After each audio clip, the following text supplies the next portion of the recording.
8 தொகை நூல்களுள் ஒன்று. Option A Paripadal. Option B Nedunalvadai. Option C Kurinjipattu. Option D Mullaipattu. Answer option A Paripadal. Nelson மண்டேலாக்கு வழங்கப்பட்ட இந்திய விருது எது? Option A Padmashri. Option B Padma Vibhushan. Option C Bharat Ratna. Option D துரோணாச்சாரியார். Answer option C Bharat Ratna. இரண்டாவது காசி தமிழ்ச் சங்கமம் எந்த மாநிலத்தில் நடைபெற்றது? Option A Gujarat. Option B Uttarakhand.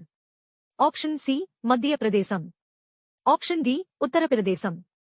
Answer option D Uttar Pradesh. தேர்தல் பத்திர திட்டம் எப்போது அறிமுகப்படுத்தப்பட்டது? Option A 2015. Option B 2016. Option C 2018. Option D 2020. Answer option B 2016.